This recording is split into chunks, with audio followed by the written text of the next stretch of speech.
TRS ఆవిర్భావ దినోత్సవ వేడుకలను నిర్వహించారు. ఈ కార్యక్రమంలో ముఖ్య అతిథిగా డిస్కబ్ చైర్మన్ కోడూరి రవీందర్రావు హాజరై మండల టీఆర్ఎస్ పార్టీ కార్యాలయంలో జెండా ఆవిష్కరించారు. ఈ కార్యక్రమంలో టీఆర్ఎస్ మండల అధ్యక్షుడు పాపగారి వెంకటస్వామి గౌడ్, గ్రామ శాఖ అధ్యక్షుడు పెద్దవేణి వెంకట యాదవరాజుతో పాటు పలువురు టీఆర్ఎస్ నాయకులు పాల్గొన్నారు.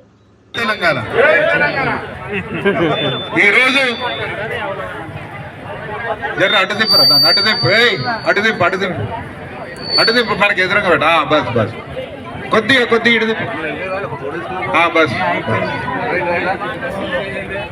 ఈరోజు ఏప్రిల్ 27వ తేదీ తెలంగాణ రాష్ట్రం కోసం 2001లో ఆనాటి టీఆర్ఎస్ పార్టీ ఇవాళ బీఆర్ఎస్ పార్టీ ఆవిర్భవించిన రోజు. మీ దయతో మీ ఆశీర్వాదంతో కేసీఆర్ గారి నాయకత్వంలో ఆనాడు పిడికెడు మంది మొదలై యావత్ తెలంగాణను ఏకం చేసి తెలంగాణ సాధించి తిరిగి 10 సంవత్సరాలు మీకు బ్రహ్మాండమైన పాలన అందించి తెలంగాణను సస్యశ్యామలం చేసిన విషయం మరొకసారి తెలుసుకోవాల్సిన అవసరం ఉన్నది. మీరందరూ కూడా మరొకసారి మనం నెమరు వేసుకోవాల్సిన అవసరం ఉన్నది. 24 సంవత్సరాలు అయిపోయింది. 4 నెలల క్రితం అనుకోకుండా కాంగ్రెస్ పార్టీ మాయమాటలు విని మీరు ఏదో వస్తుందని నమ్మకంతో ఒకసారి మోసపోయిన విషయం మీకు గుర్తు చేస్తా ఉన్నాను. తిరిగి మళ్ళీ అవకాశం వచ్చింది. సోదరి మల్లారా, తెలంగాణ ప్రజలందరూ కూడా, ముఖ్యంగా ఇవాళ గంభీరావుపేట పట్టణ ప్రజలందరికీ కూడా నా ఒక విన్నపం. 24 సంవత్సరాలు 6 నిమిషాలు అవిశ్రాంతంగా పోరాడి రాష్ట్రం సాధించడమే కాకుండా తెలంగాణ రాష్ట్రం భారతదేశంలోనే నంబర్ 1 రాష్ట్రంగా తీర్చిదిద్దారు కేసీఆర్ గారు.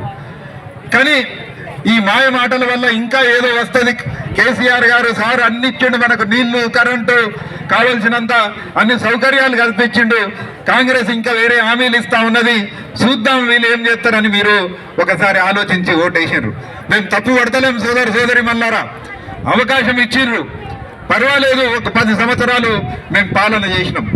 కానీ ఈ 4 నెలలలో తెలంగాణ ఏ రకంగా ఇవాళ తయారైంది అనేది ఒక్కసారి మనం గుండె మీద చేసుకుని ఆలోచనలు చేయాలి. మళ్ళీ ఎన్నికలు వస్తున్నాయి. 13వ తేదీ మే నాడు పార్లమెంట్ ఎన్నికలు వస్తా ఉన్నాయి. ఇవాళ 2 పార్టీలు వస్తా ఉన్నాయి. ఆనాడు సమైక్యవాదుల తొత్తులుగా కాంగ్రెస్ పార్టీలో ఇవాళ ఉన్న రేవంత్ రెడ్డి గారు కానీ మిగతా నాయకులు కానీ, అదేవిధంగా బీజేపీ పార్టీ, ఎప్పుడు కూడా తెలంగాణకు వ్యతిరేకంగా ఉన్న బీజేపీ పార్టీ ఇవాళ తిరిగి ఓట్లు అడగటానికి మన ముందుకు వస్తా ఉన్నారు. మీరు గమనించాలి ఒకసారి, ఈ 10 సంవత్సరాల్లో రాష్ట్రాన్ని ఏ రకంగా తయారు చేసిన కేసీఆర్ గారు, ఈ 4 నెలలలో మళ్ళీ ఏ రకంగా తయారైంది అనేది ఒకసారి మనం గుర్తు చేసుకోవాలి. మనం కళ్ళలో కూడా ఊహించలే. ఇవాళ నీళ్ళ కటకట ఉంటుంది, కరెంటు కటకట ఉంటుంది, పొలాలు ఎండిపోతాయి, తాగడానికి నీళ్లున్నాయి, మళ్ళీ బిందెలు కనబడతా ఉన్నాయి, కాలిపోయిన మోటార్లు కనబడతా ఉన్నాయి, పేలిపోయిన ట్రాన్స్ఫార్మర్లు కనబడతా ఉన్నాయి, ట్యాంకర్లు కనబడతా ఉన్నాయి. మనం ఇవన్నీ కూడా మర్చిపోయినవి. గతం అనుకున్నాం, చరిత్ర అనుకున్నాం. మళ్ళీ మనం మొన్న ఈ 10 సంవత్సరాల క్రితం పుట్టిన పిల్లలకు ఏది కూడా తెలియదు. కానీ మళ్ళీ ఇవన్నీ కూడా పునరావృతం అవుతా ఉన్నాయి. ఒకసారి ఆలోచించాలి. ఒక నాయకుడు 10 సంవత్సరాలు సాధించి ఇంత మంచిగా తెలంగాణను తయారు చేస్తే, శాతగానోళ్ళు అధికారం వస్తే ఏమవుతుంది అనేది మనం గుర్తించాలి. ఇవాళ నీళ్లు లేక కాదు, కరెంటు లేక కాదు, ఆనాడు కరెంటు గోస ఉండే. ఇవాళ 19,000 మెగావాట్ల కరెంటు ఉత్పత్తి తయారైతా ఉన్నది. ఇంకో 2 నెలల్లో 24,000 మెగావాట్ల కరెంటు కూడా తయారైపోతా ఉన్నది. అనేక ప్రాజెక్టులు, అనేక పవర్ ప్లాంట్లు తయారు చేసిన కేసీఆర్ గారు. సౌర విద్యుతే అంటే ఎండతోని తయారయ్యే కరెంటు, సోలార్ విద్యుతే 6,000 మెగావాట్ల సోలార్ విద్యుత్ తయారు చేశారు కేసీఆర్ గారు.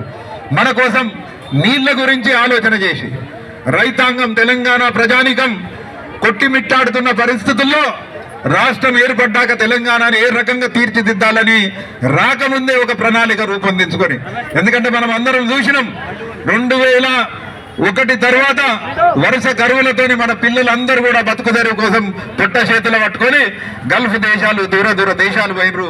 భారతదేశంలో కూడా బొంబాయి అటు ఇటు పోయినరు. ఏ ఊరికి పోయినా పిల్లగాళ్ళు ఊర్లో లేని పరిస్థితి. ముసలోళ్ళు, ముడిగోళ్ళు, శాతగానోళ్ళు తప్ప అందరూ కూడా పుట్ట తిప్పల కోసం కడుపు చేతులు పట్టుకొని దూర దూర దేశాలు పోయిన రోజులు. కానీ ఇవాళ ఆ పరిస్థితి ఉన్నదా? తిరిగి అందరూ కూడా మళ్ళీ తిరిగి ఎవల గ్రామాలకు వాళ్ళు వచ్చిండ్రు, వ్యవసాయం చేసుకుంటా ఉన్నారు, మంచి పంటలు వండుతా ఉన్నాయి. కానీ దురదృష్టం, ఒక్క చిన్న తప్పనని నేను మీ ఆలోచన, మిమ్మల్ని మీ మోసపూరిత వాగ్దానాలు ఇవన్నీ ఉన్నాయి, ఇంకేదో చేస్తాడనే ఆలోచనతోని మీరు ఒక్కసారి కాంగ్రెస్ కోటేసిండ్రు. సోదర సోదరి మల్లారా, ఒక్కసారి మనం గమనించవలసిన అవసరం ఉన్నది. ఒకసారి మోసపోతే పర్వాలేదు, కానీ రెండోసారి మోసపోతే తప్పు మనదే అవుతుంది అనేది కూడా గుర్తించుకోవాలి. మన జీవితాలు మళ్ళా వెలుగు చూడాలంటే, మన జీవితాల్లో తిరిగి వెలుగు నింపాలంటే కేవలం అది కేసీఆర్ గారితో తప్ప ఇంకోళ్ళతో సాధ్యం కాదనే విషయం మనం ఒక్కసారి ఇవాళ ఆలోచన చేయవలసిన అవసరం ఉన్నది. మన కోసం తెలంగాణ సోయున్నోడు, తెలంగాణ ప్రాంతం అంటే ప్రేమ ఉన్నోడు, తెలంగాణ ప్రజానీకం అంటే ప్రేమ ఉన్నోడు కేసీఆర్ తప్ప వీళ్ళెవరు కూడా కాదు.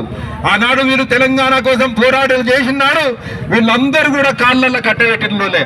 తెలంగాణ రాకుండా అడ్డం బంధువులే వీళ్ళంతా కూడా చంద్రబాబు నాయుడు కనుసన్నుల్లో ఇవాళ మళ్ళీ నడుస్తా ఉన్నారు. ప్రమాదం కూడా పొంచి ఉన్నది సోదర సోదరి మల్లారా. ఒకవేళ వాళ్ళకు వీలైతే, వాళ్ళకు అవకాశం ఉంటే తెలంగాణను మళ్ళీ ఆంధ్రాలో గడిపే ప్రమాదం కూడా ఉన్నది. మనం ఒకసారి జాగ్రత్తగా ఆలోచన చేయవలసిన అవసరం ఉన్నది.